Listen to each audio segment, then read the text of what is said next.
Hi everyone, hello alkenes and hello arenes पढ़ रहे थे हम लोग और इसमें से पॉली हैलोजन कंपाउंड्स के बारे में देख रहे थे। क्लोरोफॉर्म को ऑलरेडी हम लोग डिस्कस कर चुके हैं। आज हम लोग जो है कुछ और इम्पॉर्टेंट पॉली हैलोजन कंपाउंड्स, सबसे पहले आयोडोफॉर्म के बारे में देखेंगे।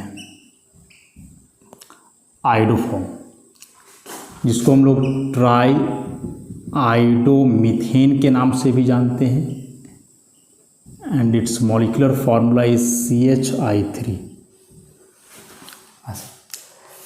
तो क्लोरोफॉर्म, आयोडोफॉर्म एक ही जैसे कंपाउंड्स हुए, ट्राई हैलोमीथेन टाइप का। सबसे पहले हम लोग बात करें आयोडोफॉर्म के प्रिपरेशन की। प्रिपरेशन तो पहला तरीका from ethanol, using sodium hydroxide and iodine. Ethanol से बनाएंगे, किसका यूज करके? सोडियम हाइड्रोक्साइड और आयोडीन का यूज करके।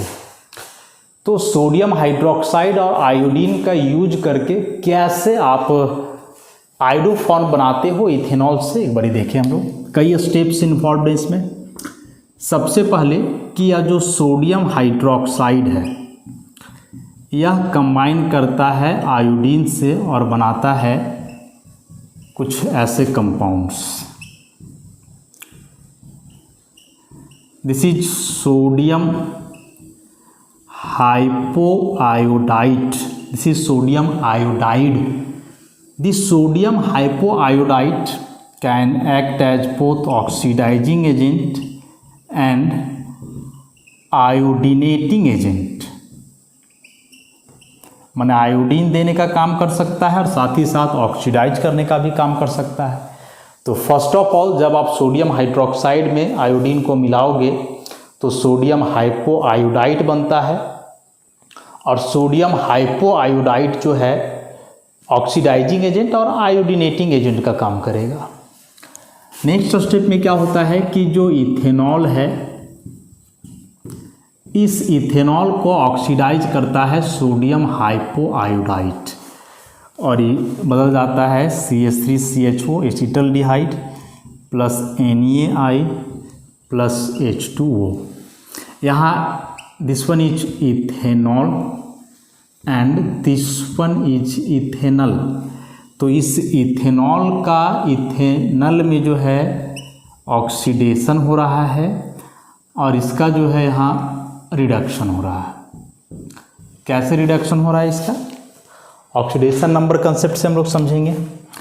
सोडियम का +1, आयोडीन का चार्ज यहाँ कितना होगा? आयोडीन का चार्ज यहाँ कितना होगा? तो आयोडीन का चार्ज यहाँ +1 होगा, तब ऑक्सीजन का -2 रहने वाला है। और इस आयोडीन जिसका चार्ज यहाँ +1 है वो जाकर के यहाँ -1 में बदल गया है। अच्छा, तो ये +1 से -1 हुआ मतलब ये तो ऑक्सीडेशन नंबर घट गया ना। घट गया मतलब इसका क्या हुआ? रिडक्शन।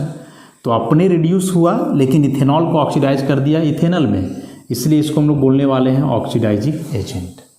तो सबसे पहले सोडियम हाइड्रोक्साइड आयोडीन से कंबाइन किया और आयोडीन से कंबाइन करके सोडियम हाइपोआयोडाइड बनाया। यह सोडियम हाइपोआयोडाइड एक ऑक्सीडाइजिंग एजेंट है जो नेक्स्ट स्टेप में क्या करा कि इथेनॉल को जो है ऑक्सीडाइज कर दिया, किसमें? इथेनल में। ऐसा ऑक्सीडेशन नंबर कंसेप्ट से हम लोग समझे इसको। नेक्स्ट स्टेप में क्या होगा कि यह जो इथेनल बना CH3CHO, इस इथेनल का आयोडीनेशन होगा इसी के थ्रू 3NaOI और इसमें जो अल्फा कार्बन में 3 हाइड्रोजन है या तीनों हाइड्रोजन रिप्लेस करेगा आयोडीन के द्वारा, तो ये बन जाएगा CI3CHO plus 3NaOH। This is called iodal. Iodal जैसे क्लोरीन में क्लोरल बोलते थे हम लोग, क्लोरोफॉर्म में याद करो। तो आयोडीन है तो ऐसे कंपाउंड को आयोडल, ट्राई आयोडो एसिटल्डिहाइड आयोडल के नाम से इसको हम लोग जानेंगे। फाइनली क्या होता है कि यह जो आयोडल है CI3CHO, इसका सोडियम हाइड्रोक्साइड के साथ हाइड्रोलाइसिस, NaOH के साथ हाइड्रोलाइसिस, तो यह H कंबाइन कर जाएगा इधर, तो ये बन जाएगा CHI3 plus HCOO minus Na plus, and this is iodoform, और यह हुआ सोडियम फॉर्मेट। यह जो आइडोफॉर्म है ना, यह येलो क्रिस्टलाइन सॉलिड है। तो यहाँ जो आइडोफॉर्म बनेगा वह प्रिसिपिटेट के रूप में बनेगा, सॉलिड येलो जो दिख जाएगा। क्लोरोफॉर्म में ऐसा नहीं था, क्लोरोफॉर्म तो एक कलरलेस लिक्विड है, तो वह रिएक्शन के दरमियान बनेगा भी तो आप देख करके नहीं बता सकते हो कि क्लोरोफॉर्म बना या नहीं बना, क्योंकि वैसे उसका देख करके कोई आइडेंटिफिकेशन है ही नहीं। लेकिन आइडोफॉर्म का है, या येलो क्रिस्टलाइन सॉलिड होता है। तो यही 4 स्टेप्स इन्वॉल्व होते हैं जब आप इथेनॉल से क्या बनाने वाले हो, आइडोफॉर्म। NCERT बुक में डायरेक्ट कन्वर्सन है इथेनॉल टू आइडोफॉर्म। तो इसको हम लोग शॉर्ट में करके अभी लिखेंगे। फिलहाल 4 स्टेप को एक बार रिकैप करें हम लोग कि सोडियम हाइड्रोक्साइड आयोडीन से मिलकर के सोडियम हाइपोआयोडाइड बनाया, या सोडियम हाइपोआयोडाइड ऑक्सीडाइजिंग एजेंट, आयोडीनेटिंग एजेंट दोनों का काम किया। सबसे पहले इथेनॉल को ऑक्सीडाइज किया इथेनल में, फिर इसी इथेनल को आयोडाइज किया आयोडल में, and finally this iodal is hydrolysed by NaOH to iodoform, and this iodoform is yellow crystalline solid. Overall यदि इस रिएक्शन को हम लोग लिखना चाहें एक स्टेप में तो कैसे लिखेंगे?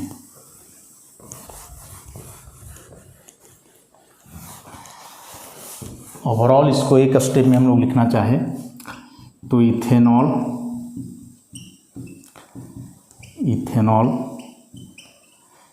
प्लस 4 मोल NaOH या 6 मोल NaOH प्लस 4 मोल आयोडीन हीट करना है, तो बन जाएगा आइडोफॉर्म, प्लस क्या क्या बाहर निकलने वाला है, 5 mole of NaI plus HCOO minus Na plus 5 moles of H2O। ऐसा तो इथेनॉल दिया हुआ है, लिक्विड है इथेनॉल, उसमें आप सोडियम हाइड्रोक्साइड का एक्वस सॉल्यूशन और आयोडीन, तो आयोडीन तो सॉलिड है, उसको मिलाओ।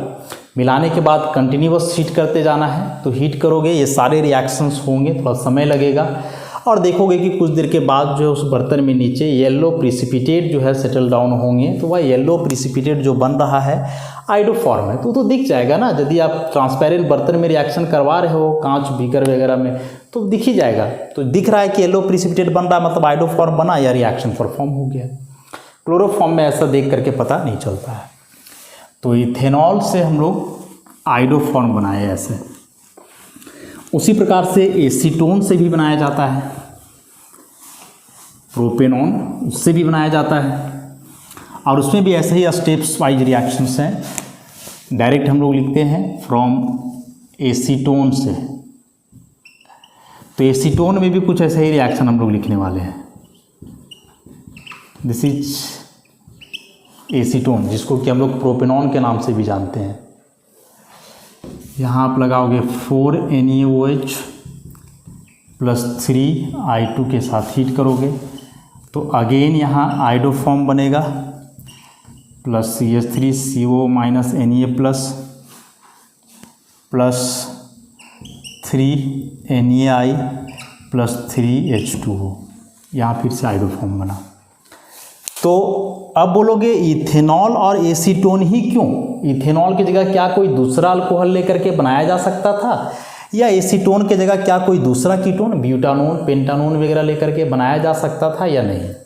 तो याद रखोगे कि यह जो रिएक्शन है, यह रिएक्शन मतलब इस रिएक्शन को हम लोग हेलोफॉर्म रिएक्शन बोलेंगे। हेलोफॉर्म रिएक्शन क्यों? क्योंकि हेलोफॉर्म का फॉर्मेशन हो रहा है। क्लोरीन लिए तो क्लोरोफॉर्म, आयोडीन लिए तो आइडोफॉर्म, ब्रोमीन लोगे तो ब्रोमोफॉर्म का फॉर्मेशन होगा। तो यह हेलोफॉर्म रिएक्शन 2 प्रकार के कंपाउंड्स के द्वारा दिए जाते हैं। एक ऐसे कंपाउंड्स जिसमें ई वाला ग्रुप हो, ऐसा कोई ग्रुप हो, यहाँ कुछ भी हो सकता है, R मान लें, और दूसरा ऐसा कंपाउंड CH3COR। तो जिस कंपाउंड में ये 2 में से कोई भी एक ग्रुप है तो वह कंपाउंड हेलोफॉर्म रिएक्शन में पार्टिसिपेट करेगा। और यही दोनों कंपाउंड क्यों, तो इसके मैकेनिज्म से पता चलेगा। और जाहिर सी बात है रिएक्शन को फिर से रिपीट करने वाले हम लोग कहाँ, अल्कोहल चैप्टर में और अल्डिहाइड कीटोन चैप्टर में, दोनों जगह रिपीट करने वाले हैं इसको। तो मैकेनिज्म वहाँ हम लोग देखेंगे डिटेल में इसका। तो जैसे मान लो कि एग्जाम में क्वेश्चन आ जाता है कि आप मिथेनॉल और इथेनॉल में कैसे अंतर करोगे, how will you distinguish methanol and ethanol. तो कैसे अंतर करोगे, मतलब केमिकल टेस्ट के आधार पे ना, ये केमिकल्स हैं, मिथेनॉल इथेनॉल दोनों कलरलेस लिक्विड हैं, दो अलग अलग बर्तन में दिए हुए हैं, दोनों देख करके आप कैसे बताओगे, तो देख करके बिल्कुल भी नहीं बता पाओगे क्योंकि दोनों कलरलेस लिक्विड हैं, एक ही जैसे लगे हैं। तो आपको क्या करना है कि दोनों में जो है हैलोफॉर्म रिएक्शन परफॉर्म करवाना है, हैलोफॉर्म में भी आयोडीन लेकर के, कि दोनों में आप क्या करो, आयोडीन मिलाओ, NaOH मिलाओ और दोनों को हीट करो। तो दोनों में से किसी एक बर्तन में आप देखोगे कि येलो प्रिसिपिटेट बनेगा, आइडोफॉर्म, दूसरे में नहीं बनेगा। तो जिसमें आइडोफॉर्म बना मतलब कि उसमें आइडोफॉर्म रिएक्शन हुआ, मतलब वह इथेनॉल है, क्योंकि इथेनॉल ही आइडोफॉर्म रिएक्शन परफॉर्म करता है, मिथेनॉल नहीं करता है। तो जिसमें येलो प्रिसिपिटेट बना आप बोल दोगे सर्टेनली कि वह इथेनॉल है और दूसरा जो है मिथेनॉल है, ऐसा। तो इसी रिएक्शन को हम लोग जो है आइडोफॉर्म टेस्ट के नाम से भी जानते हैं, आइडोफॉर्म टेस्ट के नाम से भी जानते हैं इसको हम लोग। देखो क्लोरीन लोगे तो रिएक्शन होगा लेकिन पता नहीं चलेगा ना, क्योंकि उसमें क्लोरोफॉर्म बनेगा, तो देख करके आप कैसे बता पाओगे। शुरू में जैसे कलरलेस लिक्विड था, क्लोरोफॉर्म बाद बनने के बाद भी वैसा ही है। लेकिन यदि आप आइडोफॉर्म बनाते हो, आयोडीन के साथ रिएक्शन करवाते हो, तो बताया कि यह आइडोफॉर्म एक येलो कलर क्रिस्टलाइन सॉलिड है जो दिख जाएगा साफ साफ बर्तन में, तो उसको ऑब्जर्व करके हम लोग बता देंगे कि रिएक्शन हुआ या नहीं हुआ। तो इसको आइडोफॉर्म टेस्ट के नाम से हम लोग जानते हैं। और आइडोफॉर्म टेस्ट दो प्रकार के कंपाउंड देंगे, CH3CHOH टाइप और दूसरा CH3CO टाइप के कंपाउंड्स। तो बेहद इंपॉर्टेंट है, इसको ध्यान में रखोगे। अब आइडोफॉर्म के बारे में तो बता ही दिए कि यह येलो क्रिस्टलाइन सॉलिड है और इसका यूज जो है एंटीसेप्टिक के रूप में किया जाता है।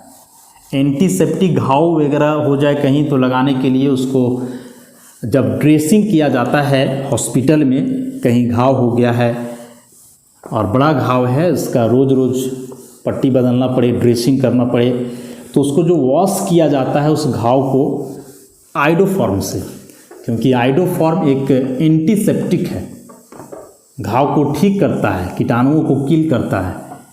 तो iodoform yellow colour crystalline solid इस्तेमाल एंटीसेप्टिक के रूप में, और पावरफुल एंटीसेप्टिक है। डायरेक्ट घाव वगैरह पे भी लगाओगे तो ठीक हो जाएगा, लेकिन सॉल्यूशन फॉर्म में होना चाहिए, बहुत ज़्यादा कंसंट्रेशन इसका नहीं होना चाहिए। और क्लोरोफॉर्म के जैसे ही कुछ इंपॉर्टेंट रिएक्शंस भी हैं आइडोफॉर्म के, अलग से हम लोग रिएक्शंस को डील तो नहीं करने वाले हैं, एक जगह समराइज करके लिख देते हैं कि सबसे पहले इस आइडोफॉर्म का यदि आप हाइड्रोलाइसिस करोगे पोटासियम हाइड्रोक्साइड के साथ, तो जैसे वहाँ पोटासियम फॉर्मेट बन रहा था यहाँ भी बनेगा HCOO-K+। यदि इसका आप रिडक्शन करोगे HI रेड फास्फोरस के साथ तो डाइआइडोमीथेन बनता है। यदि सिल्वर पाउडर के साथ हीट करोगे तो एसिटाइलिन बनेगा। रिएक्शन डिटेल में हम लोग देख चुके हैं। यदि 1 डिग्री एमीन के साथ हीट करते हो बेस के प्रेजेंस में तो कार्बाइल एमीन रिएक्शन होकर के आइसोसाइनाइड बनेगा। तो जो रिएक्शंस क्लोरोफॉर्म के लिए हो रहे थे वे सारे रिएक्शंस तो नहीं, लेकिन हाँ कुछ कुछ जो इंपॉर्टेंट रिएक्शंस हैं वे आइडोफॉर्म के द्वारा भी शो किए जाते हैं। तो जैसे ही हम लोग पढ़े क्लोरोफॉर्म आइडोफॉर्म, ऐसे ही आप इसमें कार्बन टेट्राक्लोराइड CCl4 और डाइक्लोरोमीथेन CH2Cl2 के बारे में भी पढ़ोगे। और उन दोनों कंपाउंड्स के बारे में डिटेल अभी हम लोग नहीं करने वाले हैं, नोट्स में मेंशन है, आप वहाँ से उसको देखोगे। बहुत ज़्यादा एग्जामिनेशन पॉइंट ऑफ व्यू से भी इम्पोर्टेंट नहीं है, इसलिए हम लोग उन दोनों को डील नहीं करेंगे। और आसान सा है, पढ़ोगे तो समझ में आ जाएगा, क्योंकि ये दोनों कंपाउंड को काफ़ी डिटेल किए हम लोग, क्लोरोफॉर्म और आइडोफॉर्म को। तो CCl4 मतलब कार्बन टेट्राक्लोराइड और CH2Cl2 डाइक्लोरोमीथेन को डील ना करते हुए अब एक बेहद इम्पॉर्टेंट कंपाउंड जो है इसमें DDT, इसके बारे में हम लोग देखेंगे। पूरा नाम इसका पारा dash dichloro, diphenyl, trichloro ethane.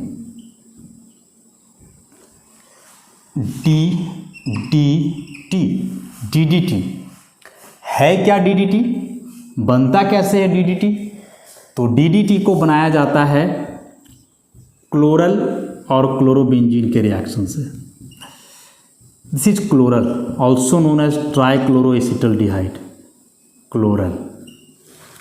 और जब इस क्लोरल को हीट किया जाता है क्लोरोबेंजीन के साथ तो DDT का फॉर्मेशन होता है।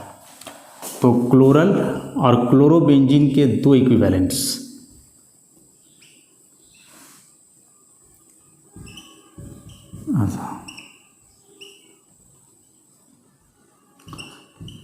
क्लोरोबेंजीन,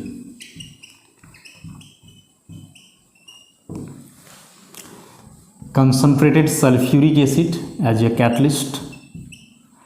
तो H2O का एलिमिनेशन होता है ओवरऑल और बनता है अ कंपाउंड।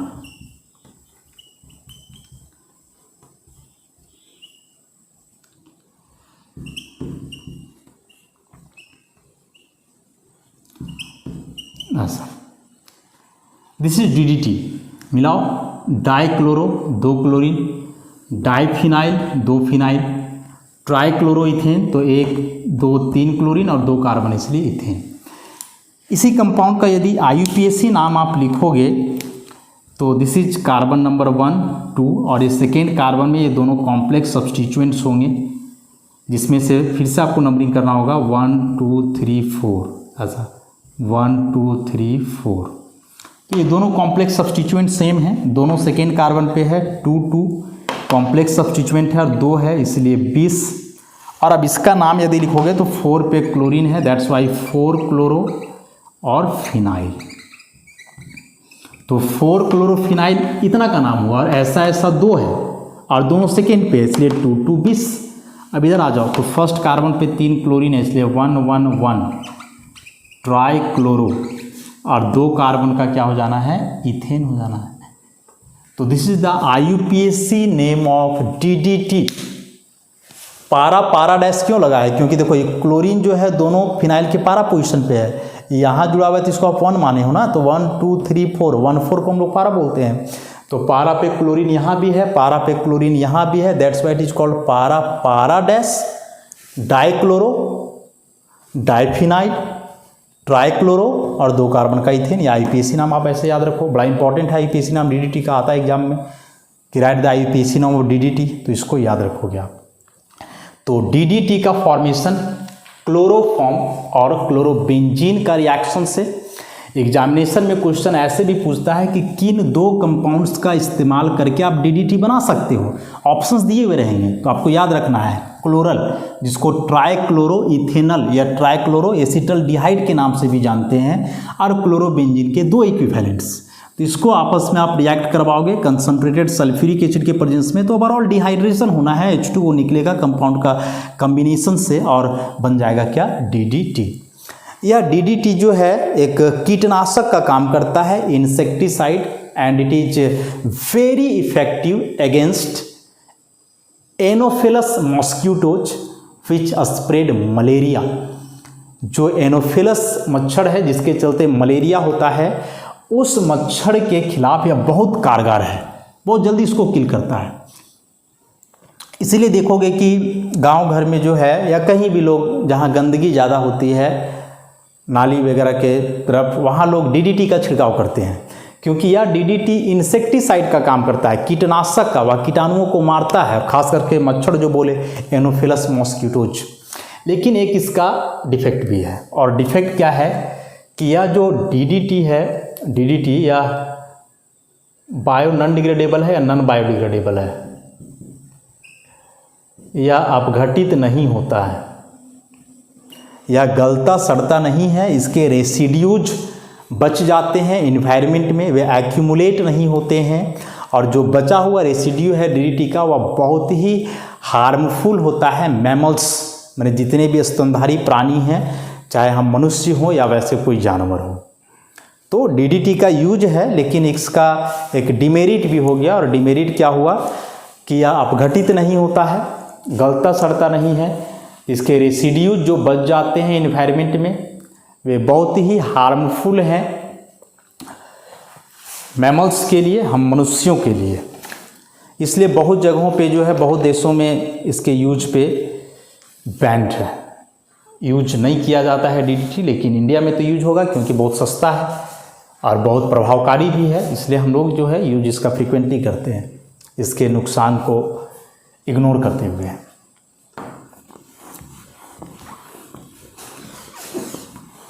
वैसे ही एक स्पेशल टाइप के कंपाउंड्स इसमें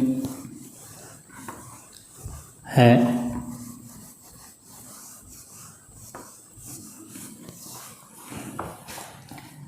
जिसको कि हम लोग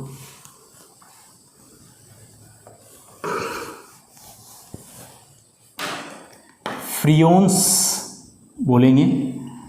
सो freons are chlorofluoro derivatives of methane and ethane. एक और दो कार्बन के कंपाउंड जिसमें क्लोरीन और फ्लोरीन हो, तो वैसे कंपाउंड को कॉमनली फ्रियोन्स के नाम से जाना जाता है। जैसे या टेट्राफ्लोरोमीथेन, जिसको कि फ्रियोन 14 के नाम से जाना जाता है, कोड दिया हुआ है। उसी प्रकार से आप फ्लोरीन को क्लोरीन से सब्स्टिट्यूट करते जाओ, दिस इज फ्रियोन 13। एक और फ्लोरीन हटा करके क्लोरीन लाओ, दिस इज फ्रियोन 12, और फिर एक और हटा दो, ऐसा, दिस इज फ्रियोन 11। और इस सब में से यह जो फ्रियोन 12 है मोस्ट कॉमन है, इसी को हम लोग क्लोरोफ्लोरोकार्बन के नाम से जानते हैं, क्लोरोफ्लोरोकार्बन के नाम से जानते हैं, CFC। अब CFC तो इसका यूज पता चल ही गया होगा कि इस CFC का यूज किया जाता है एज ए कूलिंग एजेंट। किसमें? तो रेफ्रिजरेटर्स, जिसको हम लोग फ्रीज बोलते हैं, जो सही नहीं है बोलना, रेफ्रिजरेटर्स, और दूसरा AC एयर कंडीशनर्स जो होते हैं, उसमें एज ए कूलिंग एजेंट। इसका भी एक बड़ा ही दुष्प्रभाव है कि यह ओजोन को प्रभावित करता है, ओजोन लेयर डिप्लेशन। देखो ओजोन जो है ना, O3 गैस है जो अर्थ के अपर एटमॉस्फेयर में है, जो UV रे को रोकता है, अर्थ पे नहीं पहुंचने देता है। इस ओजोन को जो है ऑक्सीजन में बदलने में मदद करता है यह CFC, क्लोरोफ्लोरोकार्बन गैस है, क्लोरोफ्लोरोकार्बन। तो इस क्लोरोफ्लोरोकार्बन का यूज आप रेफ्रिजरेटर्स और एयर कंडीशनर में करते हो, गैसियस सब्सटेंस है, तो जाहिर सी बात है कि जब वहाँ से निकलेगा एटमॉस्फेयर में जाएगा, तो हम लोग का अपर एटमॉस्फेयर में जो ओजोन लेयर है, जो कि UV रे को अर्थ पे आने से रोक रहा है, जो कि बेहतर है हम लोग के लिए, क्योंकि UV रे का दुष्प्रभाव हम लोग जान ही रहे हैं।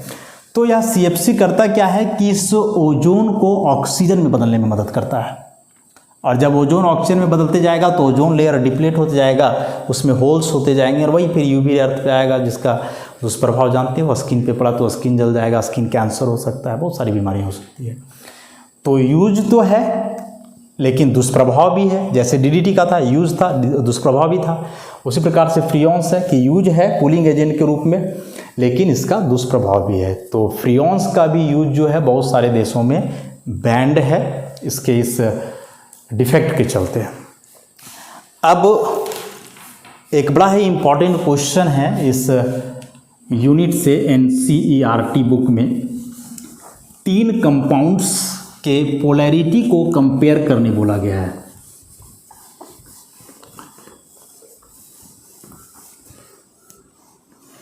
डाइक्लोरोमीथेन, ट्राइक्लोरोमीथेन और टेट्राक्लोरोमीथेन, 3 कंपाउंड्स के पोलैरिटी को कंपेयर करने बोला गया है।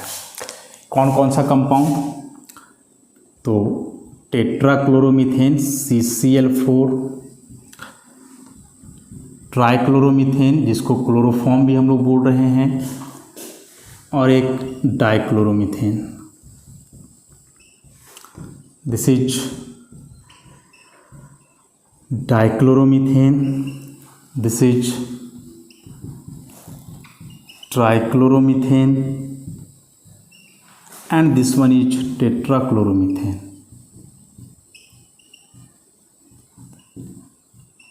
ऐसा इन 3 पोली हैलोजन कंपाउंड्स के पोलैरिटी को आप कंपेयर करो कि कौन ज़्यादा पोलर है या कौन कम पोलर है। तो देखो पोलैरिटी को कंपेयर करने के लिए हेलो एरीन में बताए हैं डायपोल मोमेंट आपको देखना होगा डायपोल वेक्टर के आधार पर। और यदि सब के लिए डायपोल वेक्टर आप बनाओगे, कार्बन क्लोरीन का बॉन्ड है सब में और कार्बन क्लोरीन में क्लोरीन ज़्यादा इलेक्ट्रोनेगेटिव है, तो वेक्टर सब में इसी की तरफ बनने वाला है, सारा इलेक्ट्रॉन क्लोरीन की तरफ जाएगा ऐसा। अब यहाँ देखो तो देखो ये दोनों डायपोल वेक्टर अपोजिट, ये दोनों डायपोल वेक्टर अपोजिट, एंगल 180 होने वाला है ऐसा। यहाँ से यदि इसको ऐसा दिखाना चाहो तो अब ये दोनों वेक्टर के मैग्नीट्यूड तो सेम होंगे क्योंकि दोनों कार्बन क्लोरीन का बॉन्ड है और डायरेक्शन बिल्कुल अपोजिट है। तो दो वेक्टर्स जिसका मैग्नीट्यूड एकदम सेम हो लेकिन डायरेक्शन बिल्कुल अपोजिट हो तो वे एक दूसरे को कैंसिल आउट करते हैं और resultant zero. So resultant dipole moment zero. वही यदि आप ट्राइक्लोरोमीथेन लेते हो क्लोरोफॉर्म, कार्बन क्लोरीन का बॉन्ड वेक्टर इधर बनेगा, इसमें वेक्टर इधर, इसमें भी क्लोरीन की तरफ, लेकिन कार्बन हाइड्रोजन में तो कार्बन का ज़्यादा है तो इसका फिर कार्बन की तरफ बनेगा ऐसा। तो देखो ये दोनों वेक्टर्स तो अपोजिट हुए तो ये दोनों एक दूसरे को कैंसिल आउट करेंगे, लेकिन ये दोनों वेक्टर तो देखो सेम डायरेक्शन में जा रहे हैं तो इनका तो रिजल्टेंट कुछ ना कुछ बच जाएगा ना। चलो ये कैंसिल आउट कर दिए तो इसका कुछ ना कुछ रिजल्टेंट डायपोल मोमेंट होता है 1.03 dy ऐसा। और उसी प्रकार से आप डाइक्लोरोमीथेन को यदि देखोगे तो वहाँ भी कुछ ना कुछ रिजल्टेंट डायपोल मोमेंट बचेगा ही। कार्बन क्लोरीन का bond this one, carbon chlorine का बॉन्ड इधर बनेगा वेक्टर, इधर हाइड्रोजन कार्बन है तो एक कार्बन की तरफ। तो ओवरऑल यदि देखोगे तो ये दोनों वेक्टर का रिजल्टेंट भी इस तरफ आ रहा है, ये दोनों का भी इधर ही जा रहा है। तो यहाँ सारे वेक्टर्स एक दूसरे को रीइंफोर्स कर रहे हैं, सेम डायरेक्शन की ओर जा रहे हैं, तो इसका भी डायपोल मोमेंट कुछ ना कुछ होगा 1.62 dy। So on the basis of dipole moment value we can conclude that dichloromethane is most polar among all these, followed by trichloromethane, while tetrachloromethane is non-polar, zero dipole moment। अब जो हमने पढ़ा halogen compounds में दो category, hello alkane और hello arene. अब यदि इस हैलो अल्केन और हैलो एरीन को डिस्टिंग्विश करने बोला जाए, एक बर्तन में दे दिया जाए क्लोरोब्यूटेन और एक में दे दिया जाए क्लोरोबेंजीन, दोनों लिक्विड्स होंगे, कलरलेस लिक्विड्स, देख करके बता पाना मुश्किल है कि कौन क्लोरोबेंजीन है और कौन क्लोरोब्यूटेन है। So distinction of alkyl and aryl halides, कैसे आप दोनों में अंतर करोगे? दो तरीके हैं, एक silver nitrate test, silver nitrate test के आधार पे जो है बताया जा सकता है कि वह अल्काइल हैलाइड है या एराइल हैलाइड है।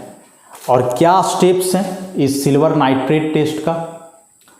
तो इसके लिए क्या करना है कि जो भी ऑर्गेनिक हैलाइड दिया हुआ है, जो भी ऑर्गेनिक हैलाइड दिया हुआ है, सबसे पहले इस ऑर्गेनिक हैलाइड को एक्वस KOH में डिजॉल्व किया जाता है, सॉल्यूशन मिलेगा। उस सॉल्यूशन को आप क्या करो कि डाइल्यूट नाइट्रिक एसिड से एसिडिफाइड करो, एसिडिफिकेशन करो, इसका एसिडिफिकेशन, एसिडिफाइड होगा ऐसा। और डाइल्यूट नाइट्रिक एसिड से एसिडिफिकेशन के बाद इसमें मिलाना है सिल्वर नाइट्रेट का सॉल्यूशन, सिल्वर नाइट्रेट का सॉल्यूशन। जैसे ही आप सिल्वर नाइट्रेट सॉल्यूशन मिलाओगे तो कुछ आप ऑब्जर्व करोगे, और ऑब्जर्व क्या करोगे कि एक केस में प्रिसिपिटेशन अकर्स, PPT बनेगा, और एक केस में प्रिसिपिटेशन नहीं होगा, नो पीपीटी। तो यदि प्रिसिपिटेट मिला, इसका मतलब कि वह ऑर्गेनिक हैलाइड या तो अल्काइल हैलाइड है, या तो बेंजाइल हैलाइड है, या तो एलाइल हैलाइड है। और यदि प्रिसिपिटेट नहीं मिला तो उसका दो ही मतलब होगा कि वह एराइल हैलाइड है या फिर वह विनाइल हैलाइड है, या फिर वह विनाइल हैलाइड है। क्यों हुआ? एक केस में प्रिसिपिटेट मिला, दूसरे में प्रिसिपिटेट नहीं मिला, ऐसा क्यों? तो फॉर एग्जांपल एक लेकर के हम लोग चलें कि जैसे आप लेते हो क्लोरोइथेन, ठीक, और इसमें यह सारा काम करते हो। पहले आप KOH मिलाते हो, फिर आप डाइल्यूट HNO3 मिलाते हो, और फिर आप सिल्वर नाइट्रेट मिलाते हो, ऐसा। तो रिएक्शन के दरमियान यह बनेगा पहले नाइट्रोइथेन में, और साथ ही साथ जो इसका क्लोरीन है ना, यह क्लोरीन सिल्वर के साथ कंबाइन करके बन जाएगा AgCl, और यह AgCl इनसॉल्युबल है इस रिएक्शन मीडियम में, तो ये AgCl ही प्रिसिपिटेट के रूप में आएगा। तो AgCl प्रिसिपिटेट तो तब बनेगा ना, यहाँ Cl की जगह Br लो, I लो, ये सारे AgCl, AgBr, AgI all are precipitate, ऐसा। तो ये तो प्रिसिपिटेट तब बनेगा जब यहाँ से हैलोजन हटेगा। तो हम लोग को देखना केवल ये है कि हैलोजन कितना आसानी से हटता है। जिसमें हट गया आसानी से प्रिसिपिटेट बनेगा, और ये आसानी से हटता कब है? जब वो अल्काइल हैलाइड हो या बेंजाइल हो, क्योंकि अल्काइल से ही हटेगा तो ये अल्काइल कार्बोकेटाइन, बेंजाइल से हैलोजन हटा तो बेंजाइल कार्बोकेटाइन, उसी प्रकार से यदि एलाइल से हटा तो एलाइल कार्बोकेटाइन, यहाँ से हटा तो एलाइल कार्बोकेटाइन। और ये बेंजाइल, एलाइल कार्बोकेटाइन ये सभी स्टेबल कार्बोकेटाइन हैं, रेजोनेंस के थ्रू स्टेबल हो जाते हैं। लेकिन वही यदि आप क्लोरोबेंजीन लेते हो तो ऑलरेडी हम लोग देख चुके हैं कि क्लोरोबेंजीन में एक क्लोरीन और बेंजीन के बीच यहाँ पार्शियल डबल बॉन्ड कैरेक्टर आता है due to resonance. Strong bond है, छोटा बॉन्ड है, तो यह आसानी से टूटेगा नहीं। तो जब इसमें तुम ऐसा रिएक्शन करवाओगे तो बॉन्ड ही नहीं ब्रेक करेगा, और बॉन्ड नहीं ब्रेक करेगा, क्लोरीन नहीं हटेगा, तो AgCl नहीं बनेगा, तो प्रिसिपिटेट यहाँ से नहीं बनने वाला है। तो इस सिल्वर नाइट्रेट टेस्ट के आधार पे हम लोग अल्काइल और एराइल हैलाइड को अंतर कर पाएंगे, दोनों को डिस्टिंग्विश कर पाएंगे। अब मान लो कि आप यहाँ से अल्काइल हैलाइड को आप अलग किए, तो अल्काइल हैलाइड में या क्लोरो है, ब्रोमो है कि आइडो है, ये आप कैसे जानोगे? क्लोरो अल्केन है कि ब्रोमो अल्केन है या आइडो अल्केन है, इसको आप कैसे पता करोगे? तो उसके लिए हम लोग बेसिक्स ऑफ ऑर्गेनिक केमिस्ट्री में पढ़े हैं, बार बार उसका नाम हम लोग ले रहे हैं। जो लोग नहीं पढ़े उसको बड़ा दिक्कत होता होगा, तो अभी भी देर नहीं है, पढ़ना ही पड़ेगा। उसमें ऑर्गेनिक कंपाउंड का डिटेक्शन, सेपरेशन, प्यूरिफिकेशन सब कुछ बतलाया गया है। तो हम लोग कैसे डिटेक्शन करेंगे? Detection of chlorine, bromine and iodine. इसके लिए है Lassaigne's test. Lassaigne's test, Lassaigne's test क्या होता है, कैसे परफॉर्म करते हैं? तो क्या करते हैं कि सबसे पहले उस ऑर्गेनिक कंपाउंड और सोडियम को एक फ्यूजन ट्यूब में लेते हैं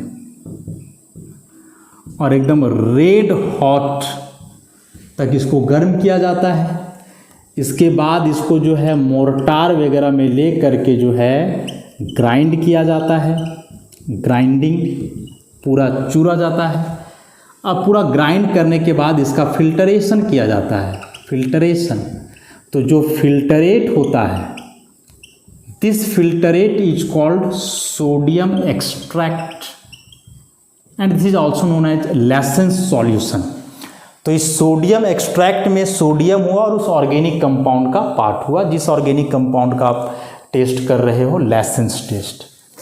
तो क्या किया जाता है कि यह जो सोडियम एक्सट्रैक्ट है, जो कैसे बना वो बताए, प्रैक्टिकल का चीज़ है, बेसिक्स ऑफ ऑर्गेनिक केमिस्ट्री में और डिटेल में इसको बताया गया है कि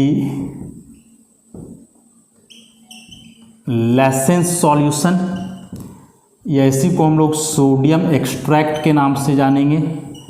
तो ये आपको बना लेना है सबसे पहले। कैसे बनाओगे बताए? और इस लेसेंस सॉल्यूशन को जो है आप एसिडिफाइड करोगे, डाइल्यूट नाइट्रिक एसिड के साथ इसका एसिडिफिकेशन करोगे और साथ ही साथ सिल्वर नाइट्रेट मिलाओगे। तो जैसे ही उस सोडियम एक्सट्रैक्ट, जिसको कि लेसेंस सॉल्यूशन बोल रहे हैं, उसमें आप सोडियम एक्सट्रैक्ट मतलब कि डाइल्यूट HNO3 और AgNO3 मिलाओगे तो 3 चीज ऑब्जर्व करोगे। नंबर 1 कि यदि वाइट प्रिसिपिटेट आया जो कि सॉल्यूबल है अमोनियम हाइड्रोक्साइड में, तो सर्टेनली वह क्लोराइड होगा। दूसरा कि यदि लाइट येलो प्रिसिपिटेट आया जो कि स्लाइटली सॉल्यूबल होगा, स्लाइटली सॉल्यूबल इन NH4OH, तो वह ब्रोमाइड होगा। और तीसरा केस कि डार्क येलो प्रिसिपिटेट, गाढ़ा पीला, जो कि कंप्लीटली इनसॉल्यूबल होगा, इनसॉल्यूबल इन अमोनियम हाइड्रोक्साइड, तो यह आयोडाइड होगा।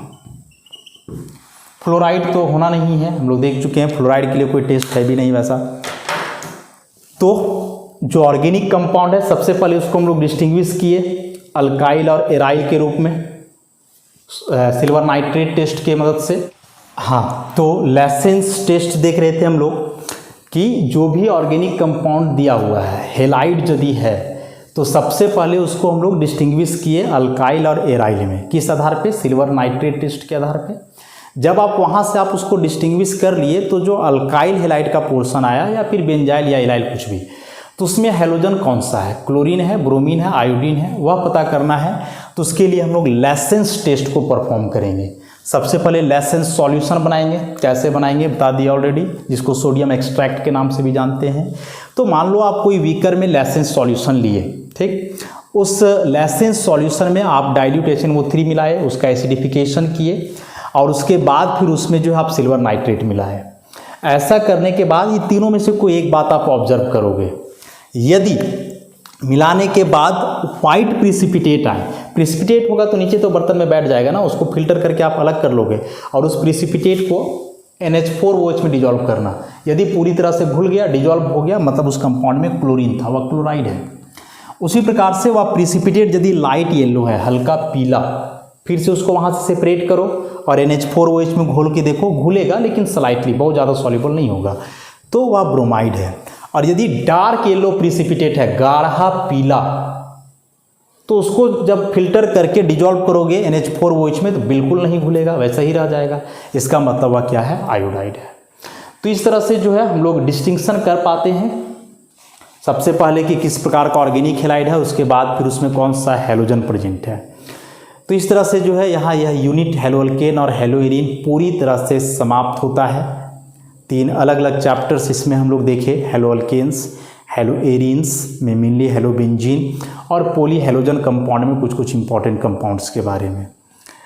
अब आप क्या करोगे कि नोट्स को अच्छे से रिवाइज करोगे, वीडियोज़ को रिपीट करके देखोगे, जो बातें नहीं समझ में आएंगी एक बार में, और फिर आप NCERT बुक के सारे प्रॉब्लम्स बनाने का प्रयास करोगे। सारे प्रॉब्लम्स बन जाएंगे यदि आप नोट्स और वीडियोज़ को फॉलो करते हो तो। और फिर जो लोग कॉम्पिटिटिव एग्जामिनेशन के लिए जा रहे हो वो कोई साइड बुक से भी प्रैक्टिस करोगे तो वहाँ से भी आप अच्छे से प्रैक्टिस कर पाओगे, क्योंकि कंटेंट इससे बाहर का नहीं होने वाला है इस यूनिट के लिए। तो इस तरह से आज हम लोग समाप्त किए इस यूनिट को। धन्यवाद।